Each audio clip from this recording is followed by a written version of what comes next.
Aquí.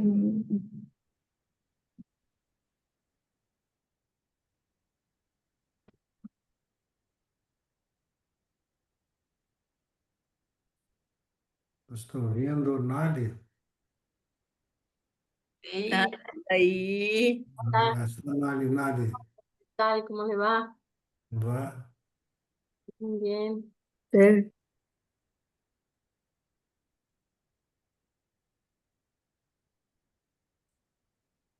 Sumando gente, vamos a esperar un minutito.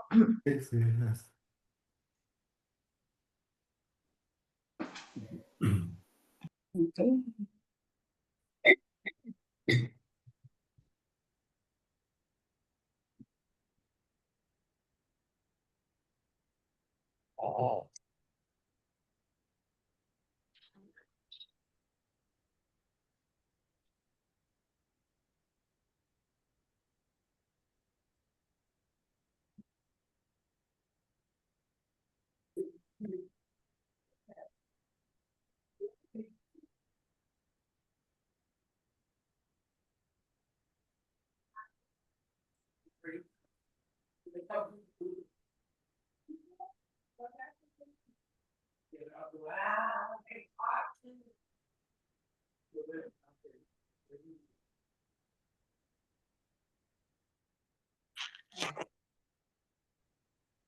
Hola.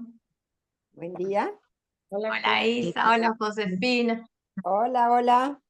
no, ¿cómo están? Hola, ¿Qué tal, Nali. Arnaldo? Hola Eugenia. Josefina. Genia está ahí, María Luisa. Hola Alicia, gusto de verte por acá. Muchas gracias, igualmente. Alicia, ¿qué tal? ¿Cómo te va, Isabel? ¿Cómo andás? Hola, ¿qué tal? Hola María. ¿Bien? Hola, ¿cómo Bien, le... ¿qué tal? Hola, amigas. ¿Qué tal? Hola Alicia, no te vemos, pero te escuchamos. Ahí está. ¿Qué tal, Cecilia? ¿Cómo estás? ¿Estás bien vos? Bien, bien, muy bien, contenta de verlas. ¿Cómo están? Igualmente. Bien, bien. Hola María. Hola, Está ¿cómo le... María José, pero no la veo. Eh, María José está con un problema de internet, así que va a estar sin cámara hasta que lo pueda solucionar. Perfecto, bueno. Arnaldo todavía no entró. Sí, ahí está. No, estoy Ah, no lo entrando. veo. Estoy ¿Qué tal? entrando. Ahí está. Ahí ¿Qué está tal, Arnaldo. Arnaldo? ¿Cómo está? Estoy acá. Sí, ¿qué tal? No lo había visto. ¿Cómo está? Todo bien. Bueno, me alegro.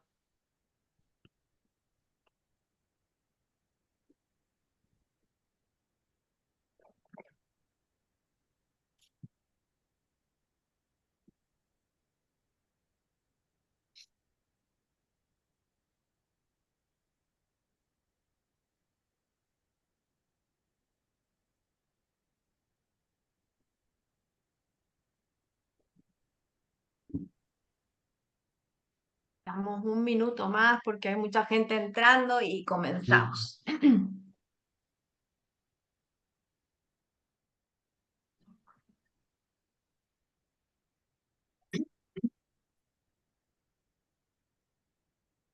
Hola Clara. Hola, Cecilia, hola a todos, ¿cómo están? Hola, hola. Hola, Clara, ¿cómo estás? Hola Ale. Muy bien, ¿cómo andan? ¿Qué tal, Bien, Clara? bien. Bien, bien. Parece que todos con mucho entusiasmo un sábado a esta hora. Eh, Ujú. Así es. Nos acostumbramos a trabajar los fines de semana en estas cosas. É.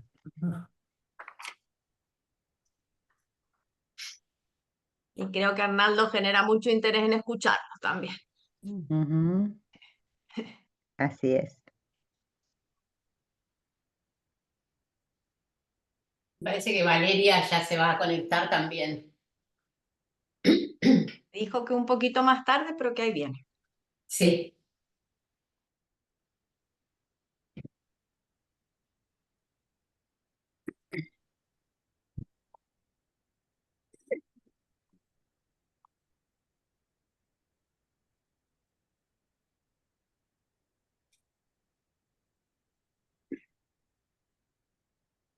Hola, Sofía. Hola, Ya, ¿cómo están? bien. Por cualquier duda con la cuestión técnica me pueden escribir por el chat. Yo soy Sofía Mareque y voy a estar haciendo la asistencia técnica de la reunión. Buenísimo. Gracias, Sofía. Hola, Nora, ¿cómo te va? Hola, ¿cómo andan? Hola, Hola, Nora. Hola, ¿cómo Clary, estás, Nora? Hola, ¿qué tal, Nora? ¿cómo andan? Hola, Aprovechamos y le agradecemos también a Sofía que hace posible que todo esto funcione y siempre sabemos que contamos con ella, que nos da mucha tranquilidad. Así que gracias, Sofía. muy valiosa.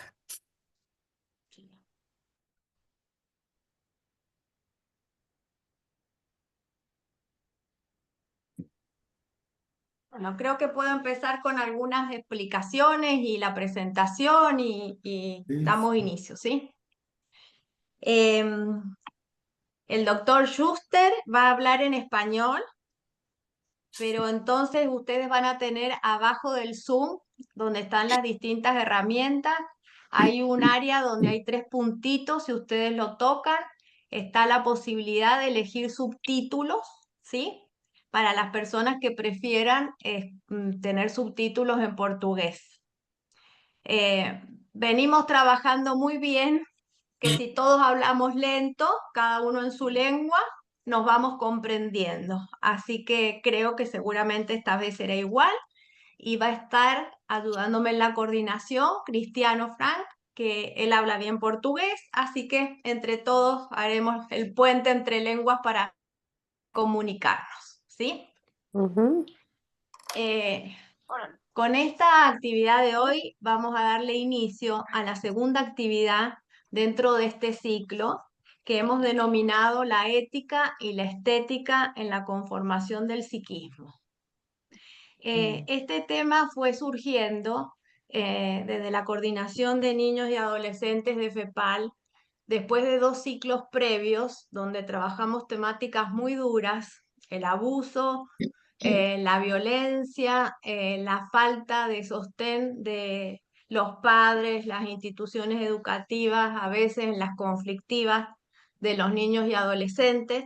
Entonces nos propusimos cambiar el vértice de observación y pensar en cómo se conforma la ética y la estética en el psiquismo, ¿no? Del ser humano, como una forma de resguardar y de pensar en lo más humano de lo humano. Arnaldo va a hablar en esta oportunidad. Él denominó a su charla los principios éticos y estéticos de observación en el psicoanálisis. Y creo que nos va a llevar desde un punto de vista muy interesante a pensar esta actividad que es la que nos aúna a todos, que es el psicoanálisis, y para que luego lo vayamos pensando también, ¿no? Cómo se van dando estos principios y estas funciones, como funciones importantes de la mente y que pueden servir como un buen antídoto a todas las dificultades que nos toca atravesar como seres humanos. Así que bueno, Cristiano lo va a presentar al doctor Schuster y después le damos la palabra. Bom, vou apresentar o Dr. Arnaldo Schuster em português.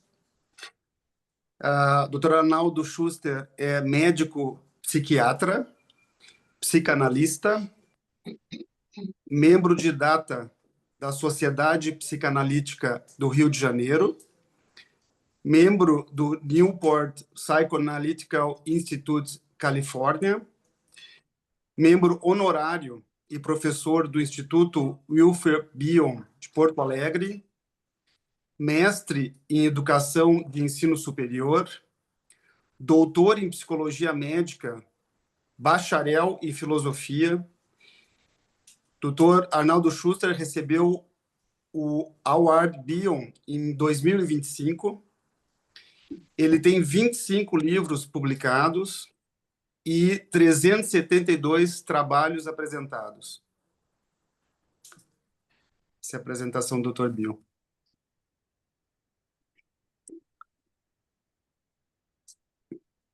Sei se a Cecília...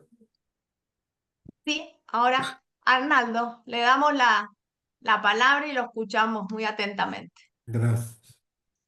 Es un gran placer estar con ustedes en esta reunión de FEPAL. Les agradezco mucho la distinguida invitación. Mi trabajo es extenso. Debido a la complejidad del tema, les pido disculpas. Por lo tanto, dado el tiempo de la presentación y la importante necesidad del debate, intentaré centrarme en los puntos más esenciales de cada tema, centrándome más en cuestiones generales. Para aclarar el sentido de la expresión, que es principios ético-estéticos, me parece pertinente señalar, en primer lugar, que en ella se discuten problemas inherentes a la evolución del psicoanálisis. En otras palabras, una reflexión sobre la aplicación de principios al psicoanálisis siempre exige cautela, empezando por la necesidad de evitar cualquier pretensión de universalidad de los mismos. Sin embargo, algunos de estos principios son una evolución en la etapa actual de pensamiento humano y se aplican no solo a las ciencias de las que surgieron, sino a todas las actividades que implican pensar y investigar. Un ejemplo llamativo es sin duda el principio de incertidumbre que procede de la física cuántica. Si considerarmos la física en la que Freud se inspiró para describir los primeros mecanismos psicoanalíticos, que son análogos a los mecanismos termodinámicos de Helmholtz y Boltzmann, físicos austríacos, siempre ha habido una ambición desenfreada de universalidad de los principios. Sin embargo, el transcurso del siglo XX dio sucesivamente un vuelco a esta ambición. La relatividad restricta, la teoría relativista de la gravitación, la mecánica cuántica, los fractales, la teoría del caos, la teoría de la complejidad. Y cada vez la nueva teoría engolía la antigua para nutrirse de su sustancia y de desenvolverla bajo una forma no distinta. Por ejemplo, los principios de la mecánica de Newton se convirtieron en leyes particulares de la mecánica cuántica. En otras palabras, es una consecuencia de principios más generales. Podemos compararlo con un aumento del campo. A diferencia de los principios a los que su supuesta universalidad no impone ningún límite, la mayoría de las leyes de la física tienen un campo de aplicación bien definido. delimitado por las hipótesis y modelos que permiten deducirlas en los principios o de los principios. Por ejemplo, al convertirse en leyes los principios anticuados de la mecánica clásica, debido al dominio restringido en el que se aplican, el problema se ha reproducido en la mecánica cuántica, ya que los fenómenos en los que las velocidades son pequeñas comparadas con la velocidad de la luz, han demostrado que la constante de Planck es demasiado inadecuada para desempeñar ningún papel. Así pues, curiosamente, el proceso de evolución histórica de la ciencia solo parece confirmar aparentemente la existencia de principios universales, o al menos reforzar nuestra creencia en su existencia durante un cierto periodo de tiempo. Y esta limitación temporal nos invita a ser prudentes, dejándonos suponer que los principios actuales son quizá solo un reflejo, un recuerdo del futuro de otros aún desconocidos de porvenir. Esto es lo que se me ocurrió cuando me propuso comprender la propuesta de Bion, hecha en 1979, de sustituir los dos principios de Freud, el placer frente a la realidad, por los tres principios de vida, los tres principios que son los sentimientos en primer lugar, después los pensamientos anticipatorios, que es la intuición, y los pensamientos más sentimientos, más prudencia en la acción. Así Bion incluyó en los tres principios una perspectiva ética con el término prudencia en la acción. En esta investigación me di cuenta de la existencia de los principios ético-estéticos de observación que se vincula a los dos conjuntos de principios. En consecuencia, es natural suponer, si mantenemos vivo el pensamiento epistemológico esbozado anteriormente, que pueden abrirse a nuevos principios. Puede que haya un más allá de los tres principios de Bion. De hecho, creo que existe una barrera de contacto ético que protege la intuición del analista. Me parece que esta era la preocupación de Bion. En cualquier caso, la epistemología muestra que sería completamente erróneo conformarse con una visión simplista que redujera el psicoanálisis a la escala transitoria de nuestros valores humanos en una época histórica determinada, porque solo sería una escala histórico-social como una moda, algo cuya naturaleza simplemente cambia con el tiempo, destinando inexorablemente las verdades de antaño a convertirse en nada más que creencias y mitologías del presente. La formulación de los principios ético-estéticos provocó perplexidad y críticas en algunas ocasiones en que los presenté a psicoanalistas. Uno de ellos dijo que yo estaba afirmando indirectamente que las reglas clásicas del psicoanálisis, que muchos creen que existen de forma inmutable, no son más que sistemas vulnerables que cambian en función de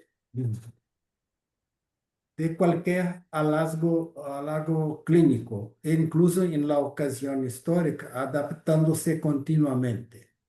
No es tan sencillo.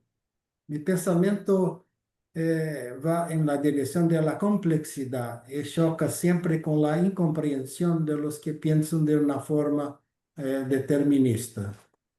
También fue la incomprensión determinista la que insinuó algo parecido a la crítica anterior.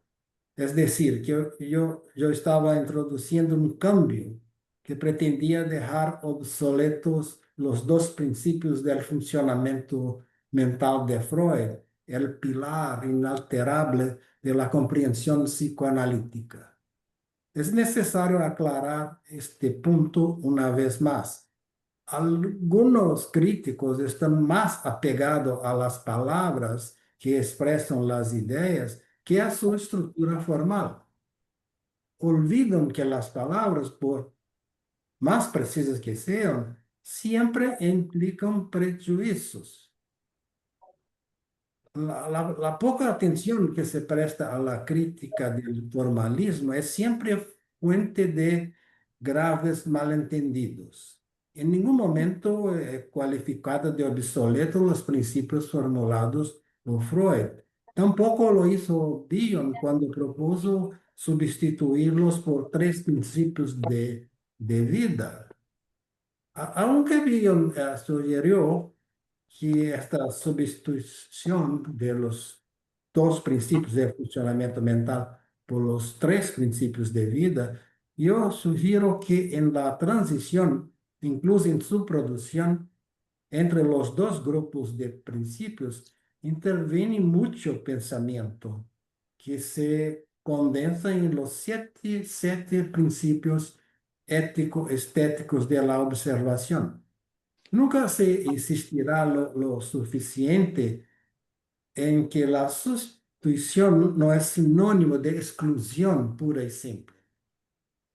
La ventaja de los principios es que no tienen una tendencia a convertirse en leyes. Y esto se debe a la gran probabilidad de que en el futuro se descubran otros principios más completos que los anteriores. En este sentido, pienso en la evolución del psicoanálisis. Los principios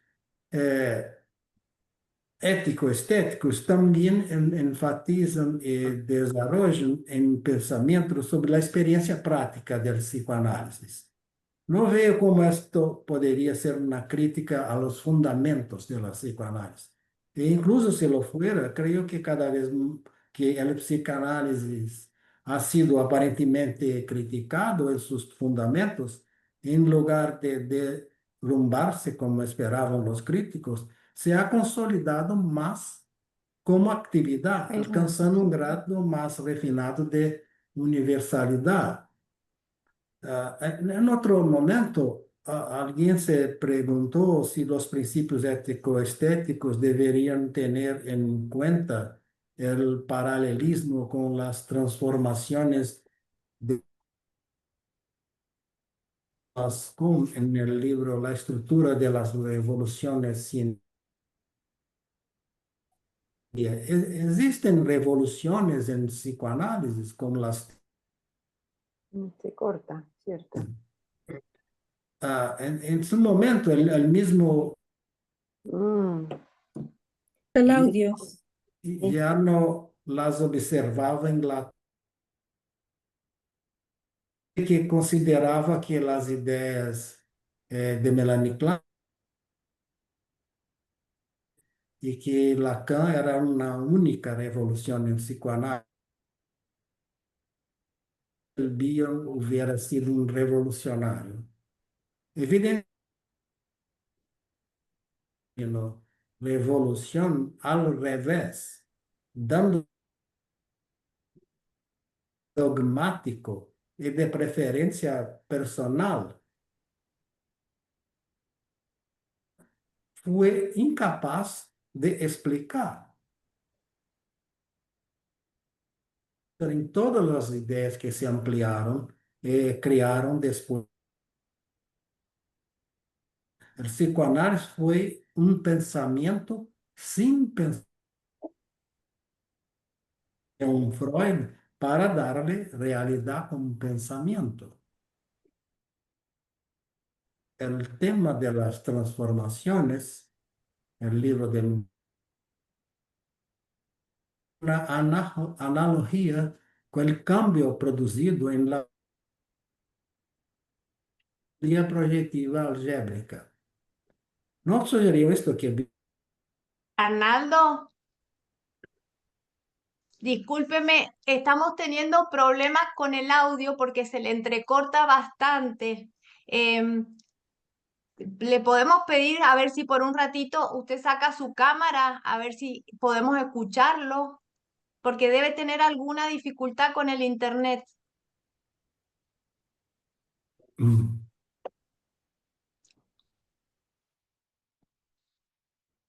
más.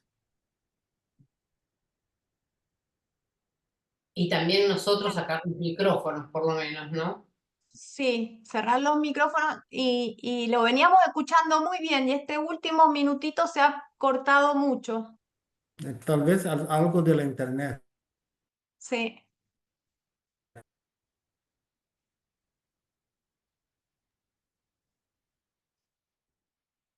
Yo estaba diciendo que las transformaciones de las ideas de Freud, sobre todo constituyen una nueva manera. Esta nueva manera no afecta en absoluto el creador del psicoanálisis. Bion se limita a la visión de Freud de una manera original. Este mostró la originalidad de otros autores. Se escucha mal.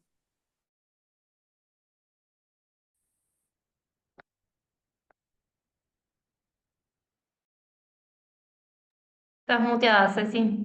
Ah, no, se me ocurren dos cosas. Una es que salga y vuelva a entrar, lo esperamos un minuto, y la otra es que apague la cámara y lo escuchamos. Y dentro de un rato probamos de nuevo con la cámara. ¿Le parece?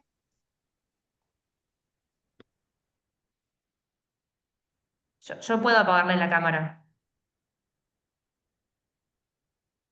Bueno, hacemos el ¿Probamos? intento y por unos minutos, porque por ahí es pasajero, ¿sí? Sí, sí, porque no propones si puede empezar un poquito, volver un poquito atrás, que se cortó tanto. Ai, Vinícius, foi de Natal, olha, come aqui. Estou na todinho. Cierren todos los micrófonos, por favor. Muito feliz. Eu digo, olha, todinho foi do olho. Ahí están todos silenciados. Arnaldo, cuando quieras podés continuar. A ver si se te escucha bien. Pero está silenciado, Sofi, le Sí, tenés ahí que lo abrir. activo. Dale. Un segundito.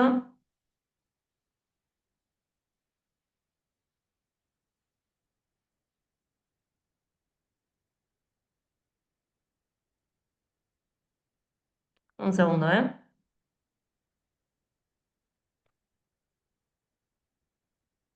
Arnaldo, Ahí está.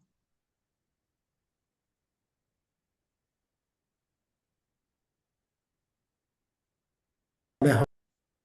ahí estás. Ahí Ahí está. está. De nuevo. Sí.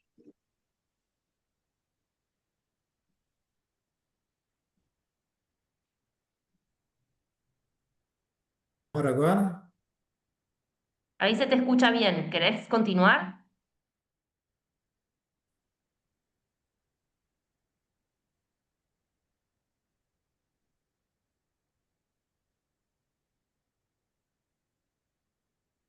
Hola, Arnaldo, ¿nos escucha? sí, lo escucho. ¿Puedo proseguir? Sí, por favor. Sí. Otra de las tesis de Thomas Kuhn era la preferencia por los paradigmas frente a los principios. En este caso, otro crítico afirmó que aunque el psicoanálisis se formuló con principios, adoptó ampliamente los paradigmas, lo que hace que leerlo desde la perspectiva de los principios fuera un paso atrás, devolviéndole a la época del proyecto de Freud. Esta es una forma totalmente equivocada de entender a Bion, a Freud y al propio Kuhn. Repasando a Kuhn, entiendo que dice que un gran descubrimiento influye en el curso de la ciencia, más, por ejemplo, que ofrece que por los principios en que puede resumirse. Así, la ciencia constituye un modelo, un paradigma que se imita, una referencia que sirve de soporte. Por lo tanto, son la misma cosa, porque cumplen la misma función. Es más, creo que el término paradigma que procede de la gramática, es decir, del campo de la estética de la palabra, designa un ejemplo de construcción sobre el que se pueden modelar otros, porque por lo que solo tendrá sentido si mantiene el modelo de la lingüística, es decir, se utiliza también el sintagma, la forma de articulación y combinación para el uso. De lo contrario, el paradigma se convierte en una mera expresión del imaginario de quienes lo utilizan y entonces no tenemos una crítica, sino una necesidad narcisista de dar la razón.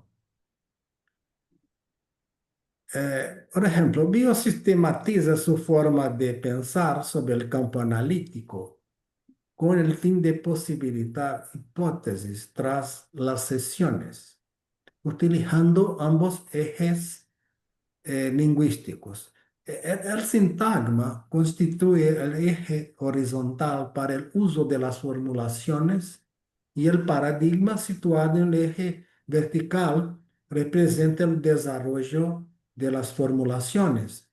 En general, se representa la función analítica y al mismo tiempo sirve de, vamos a decir, un medio prenatal para las sesiones siguientes. El uso de principios más amplios subraya la necesidad de reflexionar siempre sobre lo que ha sucedido en las sesiones, ya que solo hemos llegado a aspectos del material, es decir, trabajamos con lo incompleto.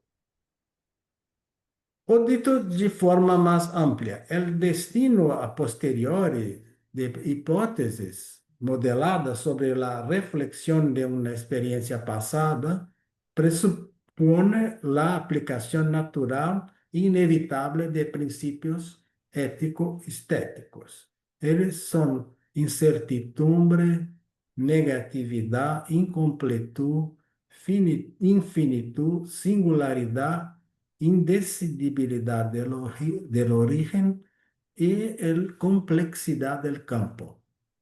Entonces, esos son los 7 principios. Por esto la cuestión de los paradigmas frente a los principios no me parece muy preocupante en la teoría de Bion. Si aplicamos un principio de observación, la cuestión reside siempre en la articulación de su uso con el desarrollo que produce.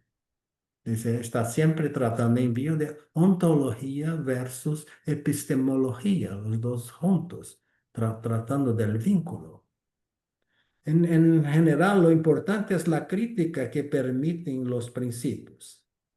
Si tenemos principios, podemos siempre pensar si confirma o refuta un descubrimiento clínico anterior o clínico de lo que está establecido. En resumen, las tesis de Kuhn, con todo su valor, no registró la irrupción de lo formal y el avance de la coherencia. Las transformaciones en psicoanálisis y en ciencia se parecen mucho más a evoluciones que a revoluciones súbitas y paroxísticas, y pueden comprenderse mejor a través de la reflexión sobre los principios de observación que a través de la dialéctica de los paradigmas. Además, es importante señalar que Bion hizo de las actividades particulares de pensar, aprender, imaginar y crear los objetos de interés central de su teoría y, en consecuencia, de su práctica. Estos son lo que llamó los objetos psicoanalíticos, las actividades mentales que constituyen los presupuestos mismos de la existencia del psicoanálisis. No hay que ir muy lejos para darse cuenta de que estos objetos, actividades mentales, escapan siempre a los paradigmas porque introducen constantemente lo nuevo y lo desconocido. Por ello, no es gratuito que elementos de psicoanálisis, que es el trabajo de 1963, ampliara los elementos de los cuatro descritos clásicamente, que son la pulsión, el inconsciente, la transferencia, la compulsión, la reflexión, hasta 32, al infinito. Así Bion creó un nuevo campo con infinitos elementos de psicoanálisis. Pero él describió 32, que están en la tabla. Yo voy trabajando un poco el principio de incertidumbre, porque me parece el más importante. Cuando yo estaba investigando el principio ético-estético de la incertidumbre, me ayudó la relectura del artículo de Freud de 1916, en alemán es Vergänglichkeit, que es sobre la transitoriedad, en que él cuestiona las dificultades para disfrutar de la experiencia estética, debido a las dificultades que provoca la temporalidad en la inexorable alteración de los fenómenos de la naturaleza. En definitiva, la elaboración de los sentimientos de pérdida inherentes a la relación entre la experiencia humana y la temporalidad es decisiva para la resolución de conflictos, la creación de nuevos pensamientos, la capacidad de observación y el disfrute de la vida. Todo psicoanálisis es esencialmente transitorio y por lo tanto está intrínsecamente relacionado con la cuestión de la temporalidad en los conflictos humanos. Como psicoanalistas, vemos la condición humana profundamente marcada por acontecimientos temporales, es decir, históricos y al mismo tiempo sociales. De este modo, no podemos conocer al ser humano y la condición humana a menos que la comprendamos e interpretemos a partir de las determinaciones o patrones que se adquieren y crean en el curso de la historia. Pero por otra parte, la historia analítica se construye sobre indeterminaciones representadas por los instrumentos generados por la propia relación y que deben servir para expandirse. Toda expansión es sinónimo de turbulencia, que a su vez es sinónimo de complejidad. Ambos términos constituyen un campo abierto para la investigación analítica. Aunque es obvio, este principio viene de Werner Heisenberg, aunque se refiere a la turbulencia en la física, los puntos en común con la psicología, al fin y al cabo, tanto en física como en psicoanálisis, se trata de la producción de sistemas inestables, lo que también significa transitorio. Son demasiado extensos y amplios como para que limitemos la cuestión a una sola actividad humana. Pues sí, la relación de Heisenberg, el principio de incertidumbre, dice que en física la posición y la velocidad de una partícula no pueden describirse simultáneamente y la incertidumbre reside en que no hay transcripción o equivalente posible del estado global de una partícula en ningún código o fórmula. La misma peculiaridad puede aplicarse a una observación analítica. La realidad del inconsciente es incognoscible y no tiene equivalente global en ningún lenguaje conocido. Por lo tanto, no hay equivalente en el mundo de algo así como la totalidad del inconsciente.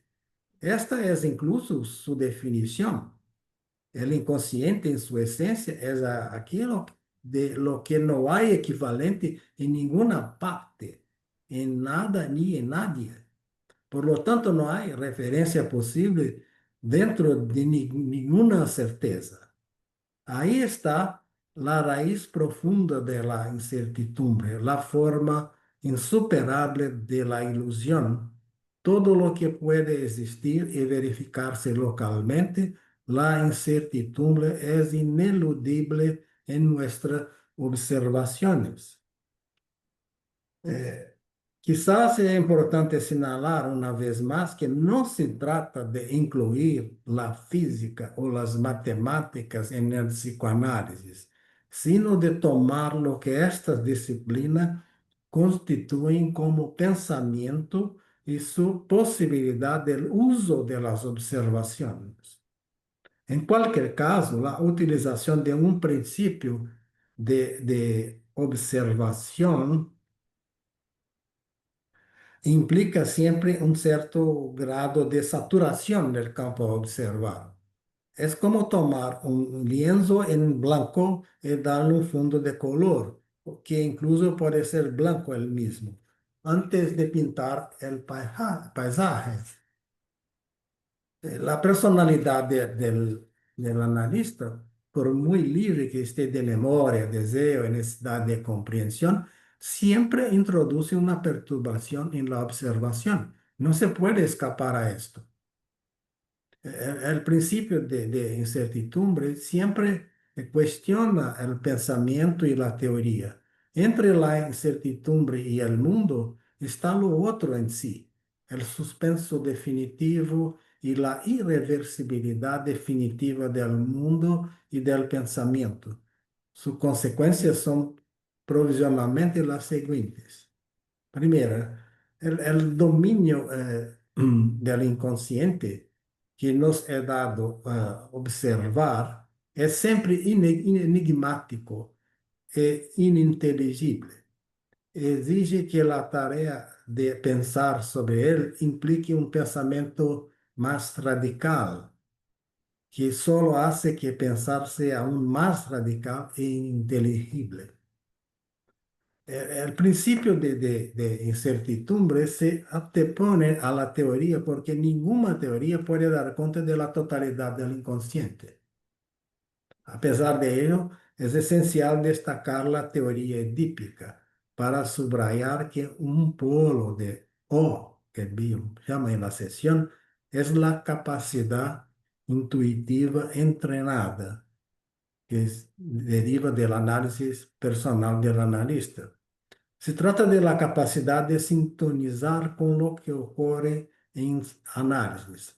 El otro polo de O se ubica en los hechos de la experiencia analítica, que deben ser transformados para mostrar cuán cerca está la realización de las preconcepciones del analista.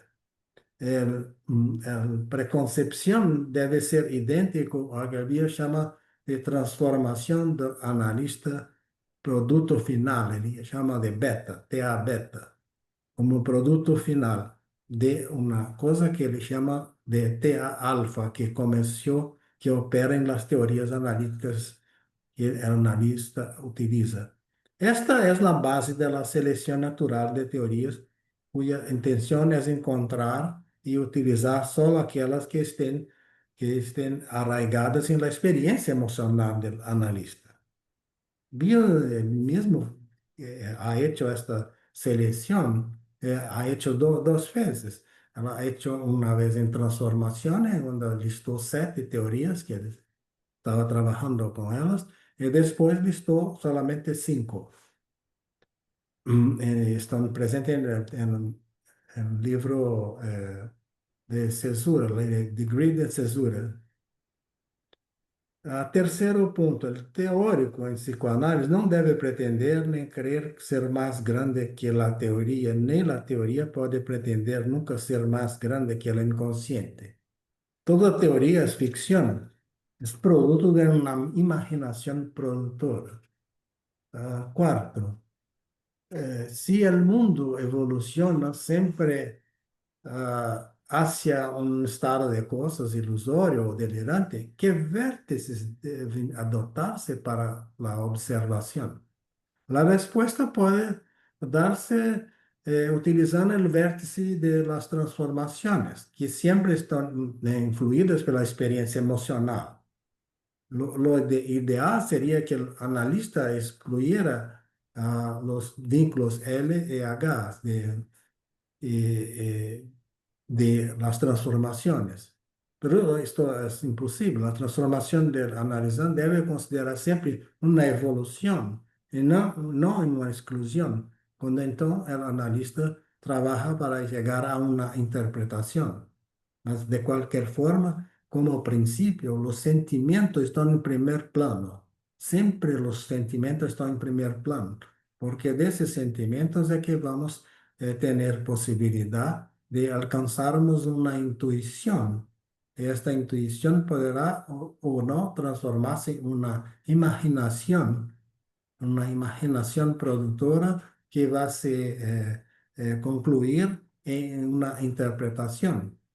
Y esa interpretación más aún necesita de una lenguaje propia, que es una lenguaje de alcance psicoanalítico. Es una lenguaje que traga todas essas ideias que se passam no âmbito do inconsciente para uma conversa. O outro princípio que eu mencionei é o princípio de completitud. É claro que a psicoanálise revela constantemente a incompletude humana. Freud lo deja claro desde el principio de su obra. Ningún sueño es completamente interpretable. No es una cuestión de la resistencia del analizado, sino de la propia naturaleza del mundo psíquico que se opone a una interpretación completa del sueño. Lo mismo ocurre con todos los demás fenómenos del psiquismo inconsciente. Pero si esta característica se traduce como principio de observación, podemos decir que es consecuencia de la aplicación previa del principio de incertidumbre, porque incertidumbre significa incompletud. Así, si hay incertidumbre, ninguna observación puede ser completa y ninguna investigación puede considerarse terminada. El principio de incompletud también queda ilustrado por la cuestión simbólica en psicoanálisis. Donde hay un símbolo, falta un objeto. En bio, la progresión del símbolo se traduce en la relación entre depresión y espacio. Espacio definido como aquello que surge donde estaba el sueño. La depresión da paso al espacio. Así, el espacio es lo que parece, es lo que aparece donde estaba una depresión o otro sentimiento. Esto está en la atención, interpretación. La progresión nos permite considerar, por ejemplo, que una personalidad deprimida es una personalidad ávida de creatividad, entendiendo esta como sinónimo de espacio psíquico. Así, cuando un paciente deprimido dice sentir un vacío en la sesión, lo más probable es que no esté deprimido. Por lo tanto, podríamos hablar aquí de ir más allá de la posición depresiva, por el grado de incompletud que existe en todo lo que se crea, permitiendo nuevas creaciones. Por otro lado, la importancia de utilizar y desarrollar la función simbólica radica en poder crear grados de distanciamiento de la sensorialidad pura y simple. Este proceso es la esencia de la capacidad interpretativa.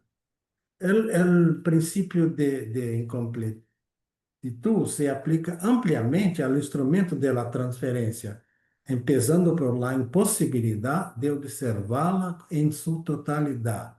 En este sentido, la transferencia no es solo un contenido enigma que hay que descifrar o transferir, sino algo que hay que construir, una pregunta constante que hay que plantearse, un estado mental que hay que describir para poner en juego lo esencial, aplicándose aquí la frase de Maurice Blanchot, a menudo citada por Bion. La respuesta es la desgracia de la pregunta. Queda claro lo que puede llamarse esto de principio ético estético de la incompletitud. En otras palabras, la posibilidad de preguntar siempre desconfiando de cualquier respuesta nos lleva al estado de incognoscibilidad de la verdad, cuyo axioma es la imposibilidad de un saber que la contenga. Sin embargo, Bion se refiere a un punto de aparente certeza emocional cuando utiliza la frase la razón es esclava de la emoción. ¿Podría la frase significar algo así como lo siento, por lo tanto creo que tiene valor de verdad? Y de este modo podríamos preguntarnos por la ausencia de incompletud. Podría ser aquí una confluencia entre el pensamiento de Bion y el cartesiano en cuanto a la producción de certeza ligada al reconocimiento del afecto. Esta convergencia es aparentemente desconcertante, porque para Bion el inconsciente es creativo y exige una teoría centrada en algo que se opone al cartesianismo. O mejor dicho, si no hay verdad, si el único pensamiento verdadero es un pensamiento sin pensador, entonces, ¿cómo puede entenderse la confluencia? Para ello, tenemos que volver a los elementos de psicoanálisis de Bion. El texto en que él formula el tema de su teoría y preguntarnos si coincide con el análisis cartesiano que puede realizarse en tres etapas. El acto de pensar, la certeza de este acto como un contenido cualquiera y la determinación de este ser con el pensar. Soy una cosa que piensa, una res cogitans. Vemos que el pensamiento cartesiano fue cuestionado por Bion a partir de la teoría del pensar, cuando afirma que los pensamientos son anteriores al acto de pensar. La experiencia práctica del psicoanálisis lo confirma. Así, los principios de incompletud permite al analista estar atento a la cuestión de la verdad como causa, el nivel de las creencias constitutivas del ser humano, tomándolo así solo para poder singularizarla para un sujeto bajo la forma de un síntoma. No se trata de la inmanencia de la verdad, no se trata de la verdad filosófica o la verdad relativa a cada individuo, sino de su contrario. Es que toma la forma más radical del pensamiento como lo que el individuo a través de su incompletud humana, así o que se habla de verdad, se habla del humano. La verdad de que Dios está hablando es el humano, la evolución del ser humano. Un otro principio es el principio de indecidibilidad de origen. Hay muchas citaciones, si ustedes quieren, pueden leer en el trabajo. Yo comenté todas.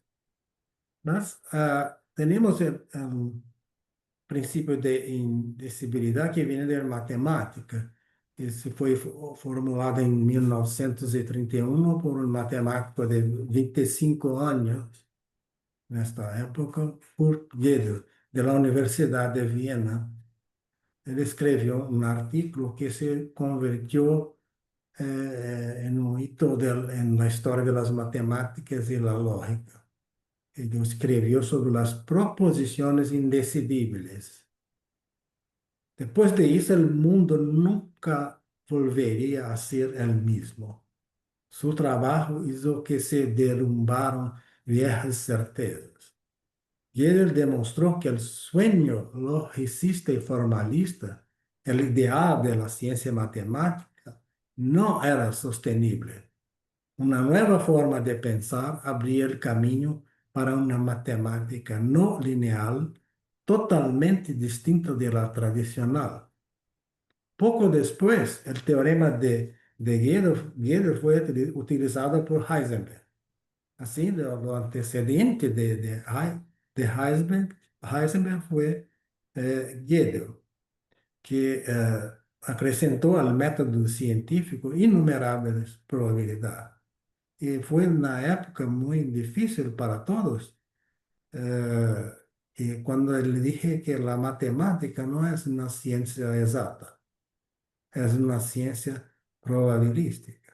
Así hay una confluencia en la observación por causa de estas dos formulaciones que en la verdad, en la realidad, estamos siempre haciendo aproximaciones a nuestro objeto de observación. No hacemos con precisión nada, porque estamos siempre en una tendencia de aproximaciones. La indecidibilidad del origen es un punto, un principio implícito en la cuestión de la transferencia.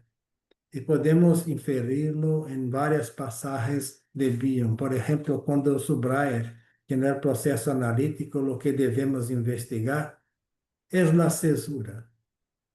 No es la transferencia, no es la contratransferencia, es la contratrans, o sea, la cesura, o que está en el medio. También en el campo psicoanalítico, como en las matemáticas, ciertas proposiciones o interpretaciones no pueden ser demostradas, lo que no las hace falsas, solo indecidibles en el presente. En general, el principio de indecidibilidad pretende destacar que en el vínculo analítico siempre hay un momento que no es posible decidir lo que viene del analizando y de lo que viene del analista, debido a la manifestación de algo enteramente indemostrable y totalmente indecidible, que es lo que Bion llama de O. Esta forma de pensar el inconsciente propone un cambio constante de vértice como inherente al acto de observarlo e interpretarlo. No solo vértice de observación pone en duda la validad de una interpretación. Hay que considerar la suma de varios vértices. Un sistema decidible con cierta coherencia transitoria necesita oscilar por distintos vértices. En rigor de Bion, en el campo psicoanalítico podemos oscilar a través de tres vértices: científico, religioso y estético. La nomenclatura no deja de indicar que la lógica última es de la sociedad y sus instituciones. También implica que en cada vínculo, en cada decisión interpretativa, hay una dependencia de la evolución de O en dirección a K, que podemos llamar de voluntad de saber o sed de saber. Esta evolución está en función de la intuición del observador. Podemos hablar también de un principio de infinitud. Y podemos preguntar por qué pensar en el infinito en el ámbito del psicoanálisis. Evidentemente no se trata de mera retórica, el psicoanálisis formando parte de la vanguardia del pensamiento humano, participante activo en la creación de los fundamentos de la modernidad, admite la hipótesis, absorbe el lenguaje, buscando en la expresión del objeto del psicoanálisis. Históricamente, dentro de las crisis de ideas del siglo XIX, en que surgió la psicoanálisis, hay que mencionar el matemático Cantor, cuando él escribió la teoría moderna de los juegos infinitos, que revolucionó casi todos los campos de la matemática. Sus ideas le acarrearon numerosos desacuerdos y le convirtieron en uno de los matemáticos más perseguidos en la historia. Esto solamente porque él dijo que todos los conjuntos son infinitos. Así, cuando trabajamos con conjuntos, con sistemas inestables, trabajamos con infinitud. Antes de Cantor, el tema de infinito estaba presente solamente como un enigma. Y la demostración fue posible gracias a la necesidad de demostrar la incógnita, que es importante. Uno psicoanalista que se aproximó de esto fue Mate Blanco. Mate Blanco, en su libro de Unconscious as Infinite Sets, presenta su contribución sobre la teoría del infinito para el psicoanálisis. Trabaja con algunos temas de la lógica asimétrica y simétrica, de conjuntos infinitos, y replantea la característica del inconsciente descrita por Freud en la interpretación de los sueños. Desde el punto de vista de Mate Blanco, es necesario volver al concepto de conjunto creado por Cantor e entender que en todo momento, vigilia o sueño, la mente registra dados sensoriales de memoria y de imaginación, y una de las funciones del pensamiento es procesar y organizar estos datos en conjuntos. Esto es lo que Bion llamó de función alfa. Pero Mate Blanco trabajó con las mismas ideas que viam nesta base del principio de la infinitud. Una otra cuestión importante relacionada con la infinitud es la formulación psicoanalítica del modelo espectral, que presenta impases inerentes al uso de un modelo que fusiona un concepto psicoanalítico conocido con un concepto sociológico, como el caso, por ejemplo, del espectro narcisismo-socialismo, cuyo lenguaje no es formal, sino común. Lo mismo ocurre con el concepto de función alfa, que fusiona un concepto matemático, cuyo lenguaje es formal, con un concepto psicoanalítico para hablar de la experiencia cotidiana del proceso analítico, que son los vínculos humanos. Sin embargo, el recurso es válido si describe fenómenos que solo existen en un momento determinado de una experiencia, que es la experiencia emocional de la sesión, y no se repiten para su observación, sin que ocurra al menos un pequeño cambio, y puedan ser observados de nuevo en el ámbito del nuevo y desconocido. Un concepto erróneo frecuente es que la repetición es la repetición de algo idéntico, sin ningún cambio. Esto es imposible. Otro principio es el principio de singularidad. el principio de singularidad, él tiene en cuenta que los elementos del lenguaje y el pensamiento forman parte de este pasaje. Nos vemos abocados a concluir que ambos han sido una creación de la sociedad desde los albores de la especie humana. En otras palabras, el lenguaje como tal y los lenguajes singulares son cada vez una creación de la colectividad correspondiente que ha garantizado la supervivencia de la especie desde el principio. Sigue una cierta lógica, por fantástica que sea, siempre en el sentido de insertar el individuo en la sociedad. Bion se preocupa por la singularidad del lenguaje utilizado por el psicoanalista, reflexo de su modo de pensar que debe tomar como punto de partida el que tomó como referencia un lenguaje de realización, ejemplificado por la obra de Freud. Que también se habló del lenguaje de logro, que es un preludio de la acción, que se confronta con un lenguaje de sustitución que sustituye la acción y no es preludio. En otras palabras, en el centro de la experiencia analítica debe haber una singularidad traducida por lenguaje. Lo incognoscible puede llegar a ser cuando ha evolucionado hacia algún conocimiento a través de la experiencia. La categoría, por ejemplo, de los sueños, los mitos, los pensamientos oníricos, puede formularse en términos de derivados de la experiencia sensorial. Su existencia puede conjeturarse a través de los aspectos fenomenológicos que emergen. Por ejemplo, la singularidad del paciente que solo veía agujeros en sus pies, que se unía para formar la percepción de un calcetín.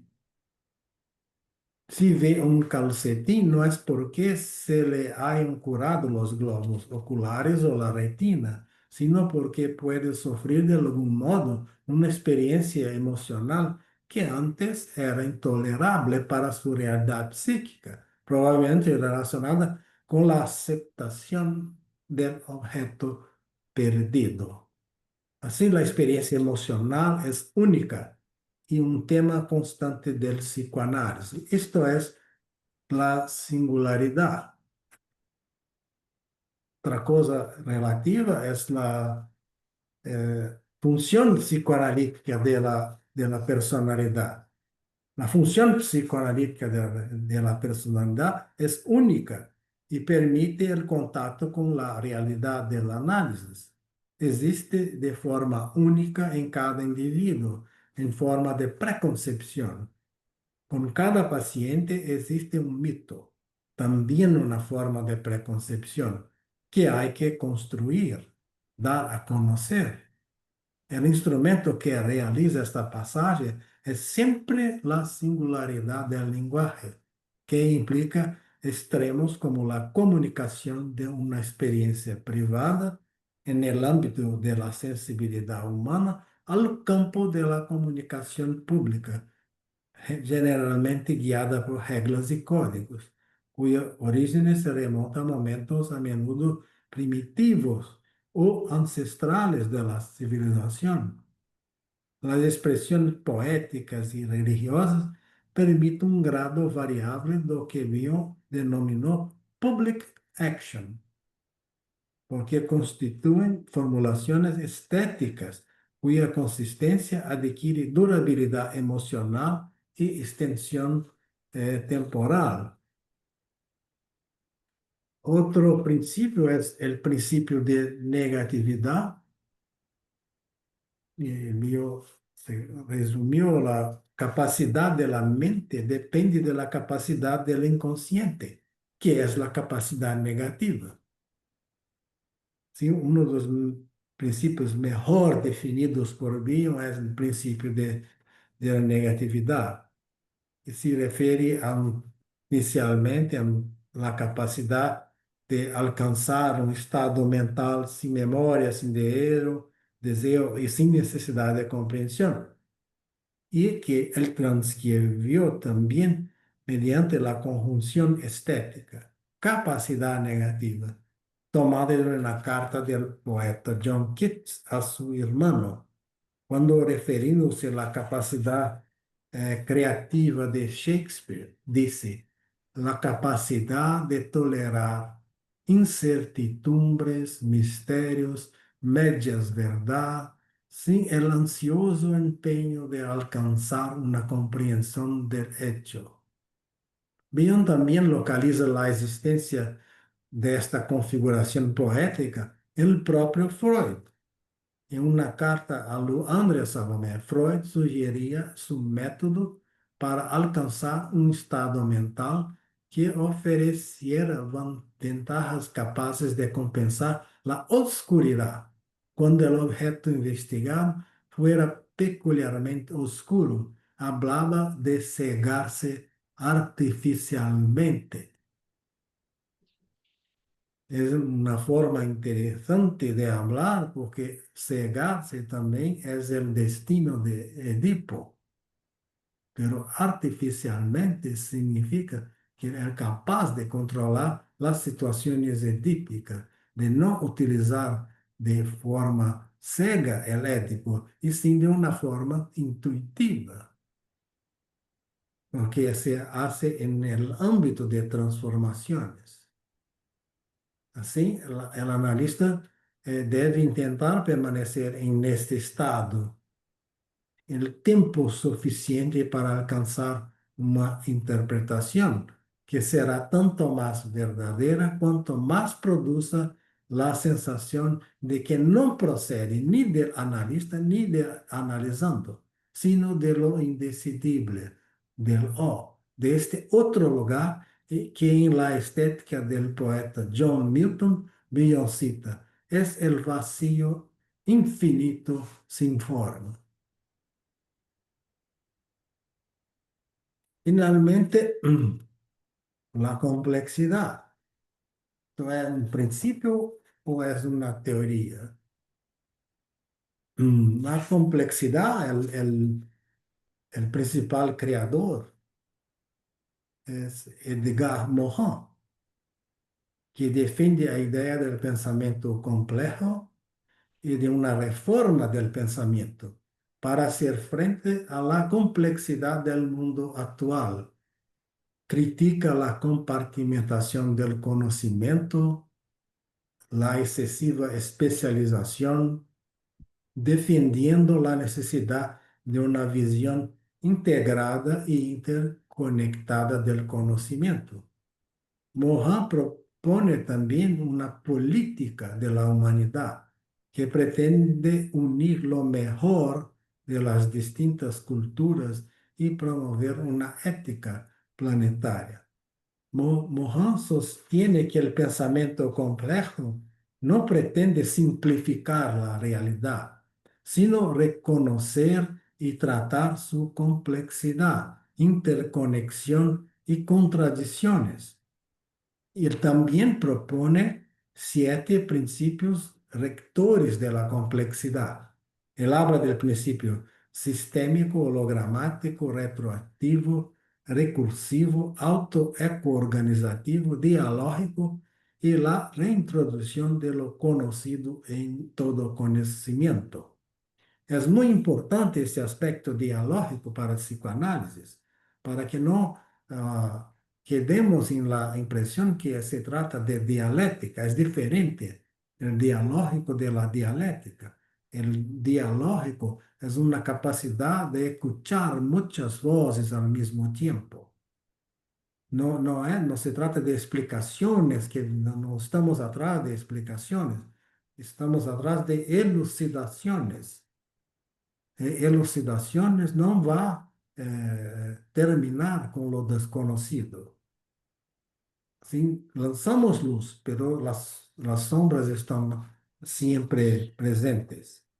Así podemos decir que la complejidad engloba los demás principios que yo estaba hablando isso, Brian, que os fundamentos da análise seguem os fundamentos da vida em geral. É por isso que eu creio que Bion falou de los 3 princípios de vida, e não mais de 2 princípios de funcionamento mental. Estava pensando de algum modo intuitivo em la complexidade. Assim, há que considerar que todo é muito mais complexo e caótico do lo que podemos captar com nosso entendimento. Quem tenha isto em conta deve admitir que não há formas ni palavras suficientes para expressar todo o que ocorre ao ser humano. Existe uma indeterminação fundamental. Isto é o campo de la complexidade, que nos apresenta com uma nova compreensão do mundo natural, de nós outros mesmos e de nosso lugar nele. Em consequência, como disse Bion, quanto mais sabemos sobre o psicoanálise, mais inadequados resultam os modelos para definirlo, informá-lo ou aplicá-lo. Em outras palavras, quanto mais sabemos sobre o psicoanálise, más complexidad tenemos que admitir en su campo. La idea misma de complexidad incluye en ella la imposibilidad de unificar, la imposibilidad de terminar, una parte de incertidumbre, una parte de indecidibilidad y el reconocimiento del cara a cara final con lo indecidible. Si queremos seguir la vida en general, tenemos que fixarnos en los cambios que se han producido o que han sido producidos en la humanidad. Las ciencias han experimentado una serie de cambios en un intento de encontrar nuevos modelos que permitan comprender estos movimientos. Esto ha surgido como consecuencia de la posibilidad de penetrar en dimensiones antes invisibles, como el mundo microscópio y el universo astronómico. Con ello surgieron nuevos paradigmas y todo se fue cambiando y se continúa.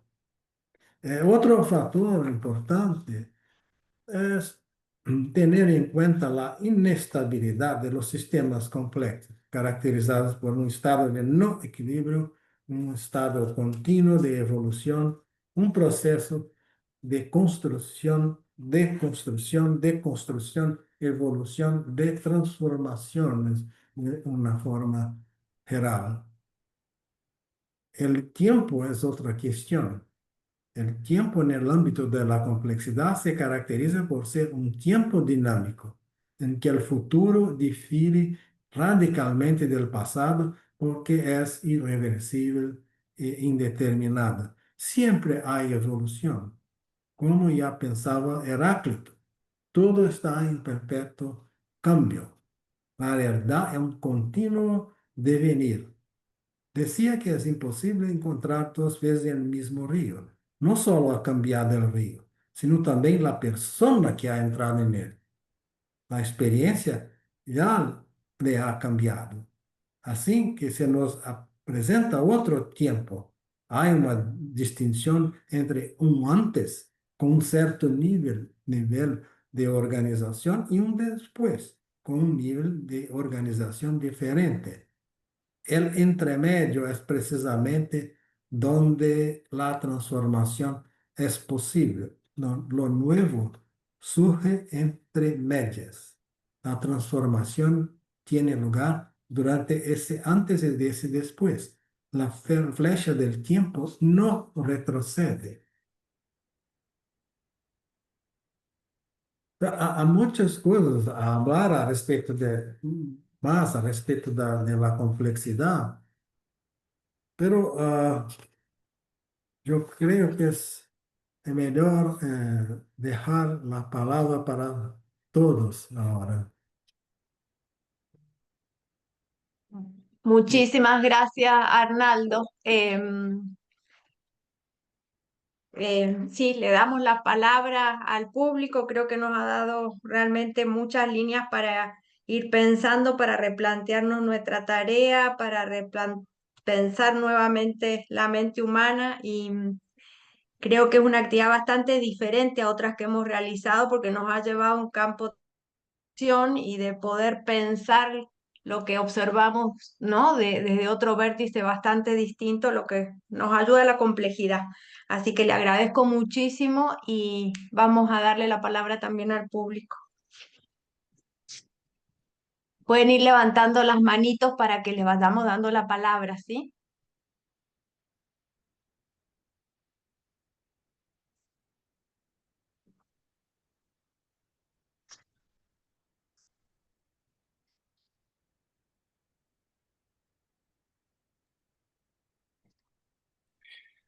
Ah, Cecília, posso perguntar? Sí, claro, claro.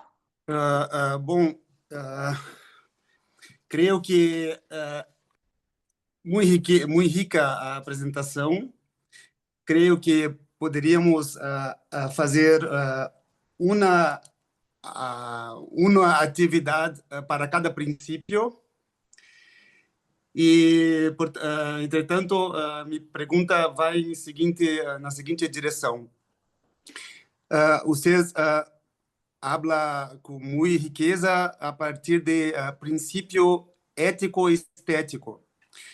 Mas fiquei pensando como trabalhar com a ideia da separação entre ética e estética. Em situações que a estética não vem junto com a ética. El ejemplo máximo que me viene a mente es Hitler, con su estética apurada y con su ética horrible. ¿Cómo pensar esas situaciones? Gracias.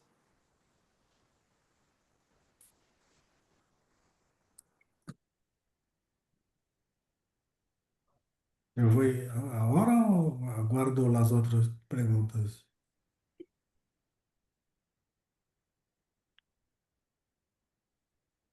No aparece otra por ahora, Arnaldo. Mientras van pensando, ¿no? Y digiriendo todo lo que nos ha dado, podemos ir contestando esta si le parece y después le damos de nuevo la palabra al público.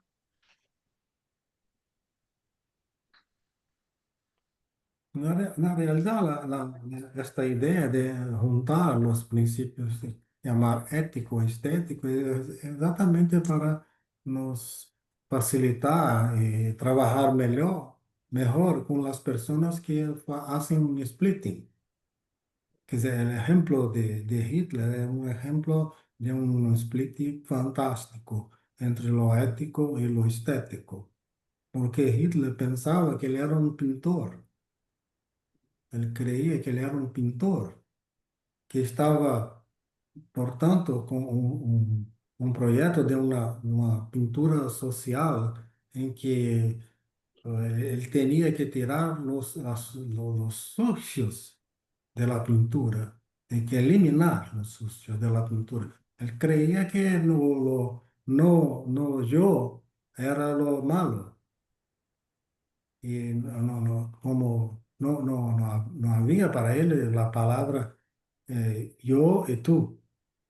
La palabra no era combinada, había un splitting.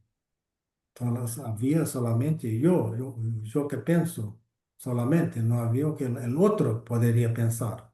Todos tenían que ser iguales. Esta es una cuestión que se excluye la ética para trabajar con una estética fantasma.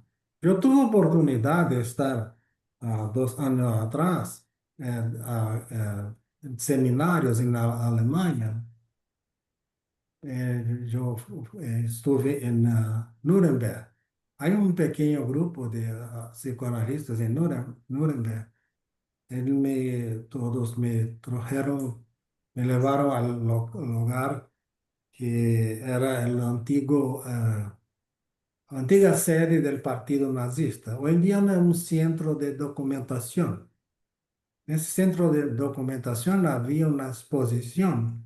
En esta exposición estaba increíble, mostrando cómo mismo las pequeñas cosas, mismo las pequeñas cosas, como documentos, hasta los coches, todo estaba construido para la violencia. Había un lenguaje de violencia, desde las pequeñas cosas a las mayores. La propia idea de la sede del partido era una idea de violencia. Entonces, quería crear un sentido de espacio para que la violencia fuese ensinada, no para ser trabajada, mas para ser impuesta. Sí, todo estaba construido para la violencia. Esto es un ejemplo de una estética, ¿no? Sin llevar en cuenta cualquier ética humanística. Es decir, lo humano no nos interesaba más. Así los principios es para exactamente podermos no quedar en estas situaciones. Por ejemplo, en Bio nos damos cuenta que el psicoanálisis pretende dar sentido a las experiencias emocionales que se producen durante el proceso analítico. El significado producido a partir de una interacción con la experiencia es complejo y que no se construye entre las asociaciones del paciente y una interpretación del analista. Quien al comunicarlo produce otra asociación y así sucesivamente. Se puede traducir o producir una propia durabilidad transitoria. Es una construcción que está en proceso de significación y se construye continuamente, por eso tiene el carácter de transitoriedad, de movimiento. Mas llegar a una interpretación, por ejemplo, es también llegar a una situación inmediatamente cambiante, que genera una situación que puede ser interpretada de nuevo. De una forma, es una ética, es una estética também, por esse processo, quando venimos do processo analítico como uma construção, uma produção del dúo, não a produção de uno, mas a produção de dúo, analista analizando, onde o foco está em lo que proviene del vínculo, e não de las personas por separado. Si colocamos las personas por separados, no tenemos más a la ética.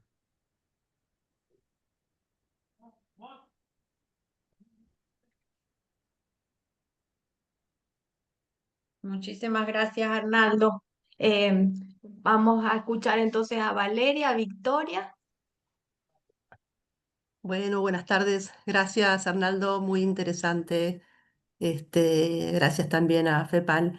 A ver, a partir también de la pregunta de Cristiano, me surge pensar lo siguiente en relación, si pensamos en el objeto psicoanalítico y partimos de la preconcepción edípica, ¿no? De la preconcepción como que va, a ver, como una expectativa que va en busca de un encuentro que implica una función Rever y una alfatización, ¿no?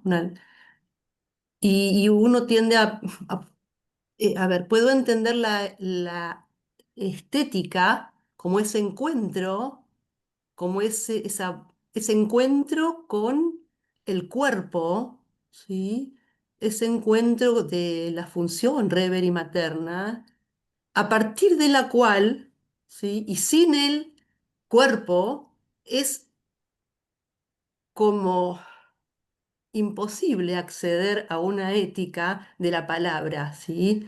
De la alfatización, ¿sí? De la función alfa.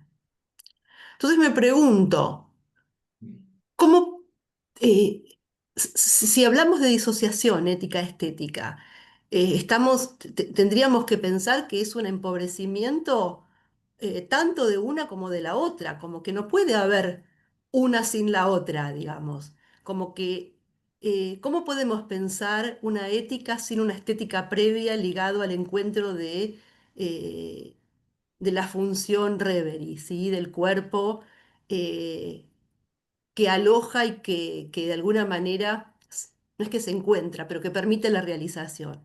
Esa es como un comentario, ¿no? ¿Pueden estar disociados? Y segunda pregunta, bueno, no es una pregunta, es ya pensando más también en el misterio en relación al objeto psicoanalítico, cuando ya la palabra nos guió, las palabras nos han guiado hacia, o nos guían hacia ese sin memoria, sin deseo, sin conocimiento. Por lo tanto, nos adentramos en ese misterio. Ahí me cuesta pensar cómo relacionamos ética y estética cuando ya nos adentramos en la O, ¿sí? No así en la preconcepción. Gracias, ¿eh? Ujú. Un ejemplo de lo que Valeria acabó de hablar, es que que reafirmando que el tema es un tema complexo, es un tema de complejidad. La ética y estética juntos son complejidad, significan complejidad. Un ejemplo de complejidad puede encontrarse en la cita de Freud en Inhibición, Síntoma y Angustia, el artículo de 1926, que hay mucha más continuidad entre la vida intrauterina y la primera infancia de lo que la impresionante cesura del nacimiento nos permite creer. Bion retoma la cita y la convierte en la base de su artículo cesura, cuando establece sus posiciones finales sobre el proceso transferencial y afirma que la mente humana es una cesura, estableciendo por un lado los pensamientos sin pensador y por otro los pensamientos en un pensador. Esto es una forma de simetría y las simetrías son ético-estéticas. Si el psicoanalista está de acuerdo en que trabajo en una interfaz, en una cesura, se hace inadmisible prescindir de la complejidad. Es inadmisible prescindir de esa relación ético-estética. En el ciclo de transformaciones inherentes a la práctica psicoanalítica, la pregunta que plantea Bill es: ¿puede aplicarse una teoría para salvar la distancia entre las preconcepciones analíticas y los hechos tal como emergen de la sesión? Esta es la pregunta que él hace. El principio de complejidad muestra que los hechos absolutos de la sesión nunca pueden conocerse. Estos hechos se denotan por mí con el signo O y evolucionan como un proceso transitorio de conocimiento. Si considerarmos el ciclo de transformaciones como una actualización de la historia de la función alfa, donde el analista se sitúa como uno de los factores de esta función, entonces solo puede ser un elemento contingente, cuya función es describir la situación con la que se interactúa. Esta función indica siempre una carencia, una incompletud. Es una interfaz real imaginario. Estamos siempre trabajando con real e imaginario, ¿sí? No se puede prescindir de las dos cosas para unir, para crear por un momento una relación entre los dos, entre esta interfaz real e imaginario. Gracias. Gloria.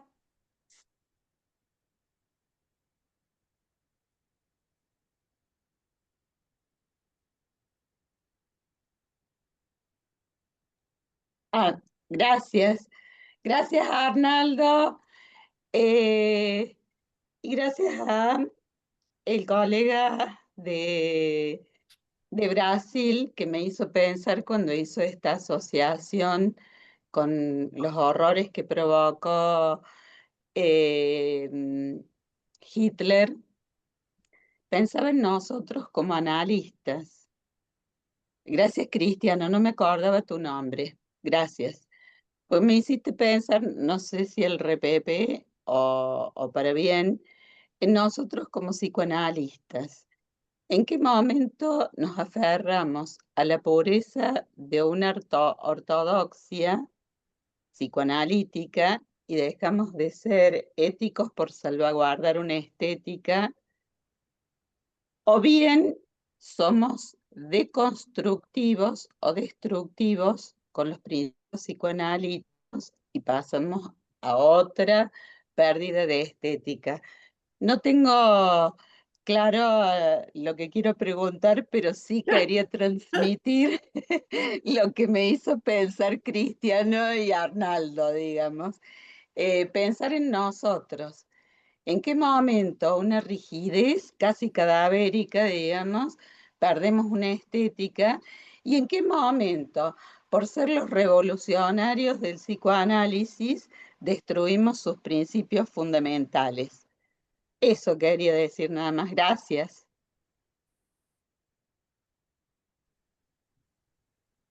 Me parece, ¿no? Como interesante esto que plantea Victoria, porque me quedé pensando en relación a lo que nos traía Arnaldo, que, a ver, una es que nada de lo nuevo tendría que excluir lo anterior, sino tomarlo y modificarlo. Entonces, creo que la actitud con que se toma lo previo también tendría algo que ver, usted, en la construcción de la ética o la estética. Porque rigidizarlo me parece que sería negar la transitoriedad de la vida, pero de manera destructiva también sería una forma de no poder incluirlo y modificarlo, que es lo que va haciendo la complejidad y el crecimiento, que no se excluye lo anterior, sino que se lo incorpora de una manera nueva y creativa, ¿no? Me quedé pensando en eso. Estás muteada, Victoria. O buscamos la pureza absoluta o nos transformamos en los Salieris, digamos. Está bien. Dale. Y son muchas cosas y bueno, no sé si voy a poder transmitir lo que se me ha ido generando en la mente a partir de lo que decía Victoria recién y lo que traía Cristiano y todo lo que nos transmitió Arnaldo, que le agradezco muchísimo. La pregunta de Victoria es en qué momento perdemos los psicoanalistas esta capacidad que deberíamos tener. Yo creo que la perdemos cuando perdemos la tolerancia a la incertidumbre. Por eso coincido con Arnaldo, que le da tanta importancia a él al principio de la incertidumbre. Porque en el momento que perdemos la tolerancia a la incertidumbre es donde caemos en las certezas, como le pasó a la esfinge, cuando la esfinge no puede tolerar la incertidumbre y cuando le resuelven el enigma se suicida. Una cosa así nos pasa a los psicoanalistas cuando perdemos la capacidad de pensar y de alguna manera nos suicidamos como psicoanalistas, porque no tenemos esta posibilidad que da lo que nos explicaba Arnaldo en la incertidumbre, que es la posibilidad de tolerar la expansión, la turbulencia, y eso lleva a la complejidad. A mí me sirvió mucho en pandemia, personalmente, es una cuestión personal mía, darme cuenta que en la pandemia yo me aferraba a la incertidumbre, porque en la incertidumbre hay algo de esperanza. Cuando uno pierde la incertidumbre, pierde la esperanza. Y eso sí es tremendo. Caer en la desesperanza es cuando uno pierde la capacidad de tolerar la incertidumbre. Entonces, bueno, me gustó muchísimo la importancia que Arnaldo le dio a este principio, no por sobre los otros, pero sí la explicación que nos dio. Muchas gracias.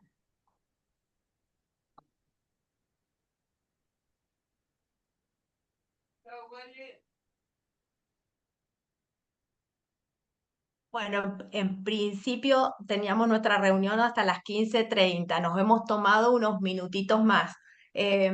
¿Puedo darle cabida, si Arnaldo está de acuerdo, a alguna pregunta más y haríamos el cierre, ¿sí?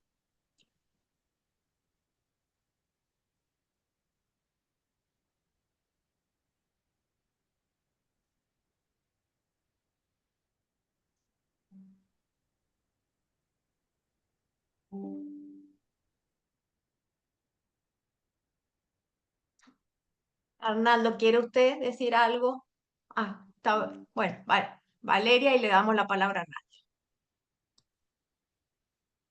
En la línea de lo que venimos trabajando, ¿no? Recién con todas estas inquietudes. em, Se puede, Arnaldo, uno puede pensar en términos de menos ética y menos estética. Pregunto, porque uno relaciona si la preconcepción y el encuentro o la expectativa de encuentro con el cuerpo y la función alfa con el amor, ¿no? Con más amor. Uno puede pensar en términos de menos ética y menos estética también cuando me parece que puede llegar no, a simplificar el tema, pero también a entendernos entre nosotros, ¿no? Sí, podemos poner la ética estética en un espectro de posibilidad. Claro. Podemos, podemos ter uma ética estética socialista, que tiene a ver con la conciencia social, las creaciones, la arte, la psicoanálisis, pero hay ética estética que va se encaminando para el polo narcísico. Claro. Sí, tenemos también, de algún modo, que cuando se trabaja con eso, no estamos trabajando exactamente con un sentido de valor, porque todas son construcciones humanas. Sí, pero las construcciones humanas, elas crean también estas posibilidades, como se dijo Humberto Eco cierta vez. Hay un punto que se llega a una intolerancia, es algo éticamente intolerable. Claro. No se puede ir além de este punto.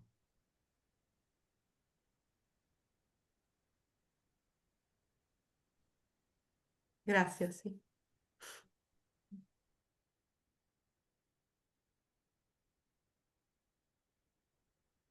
Bueno, Arnaldo, le agradecemos muchísimo su exposición, que nos va a dejar para pensar muchos ítems, muchos puntos, revisar cada uno de los principios, así que abrió muchas preguntas e inquietudes, lo cual siempre es para agradecer.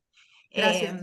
Bueno, y le agradecemos la presencia también a todos ustedes. Esto va a quedar grabado, así que lo pueden volver a escuchar, que me parece que vale la pena. Van a recibir el link de la grabación a sus mails en la próxima semana. E há também o trabalho escrito, que quem quiser. También lo hemos enviado previamente en español y en portugués, Arnaldo, para que lo pudiesen leer y Sí. venir a la reunión si era posible. Así que cuentan con el trabajo escrito, sí. Gracias, Muchísimas gracias. Gracias a todos. Gracias, Arnaldo. Hasta luego. Gracias, Arnaldo. Gracias. Muchas, muchas gracias. Sí. Gracias, Ceci. Gracias, Pepal, también. Gracias, Chao. Ceci, todo el grupo. Todos, gracias a todos. Nada.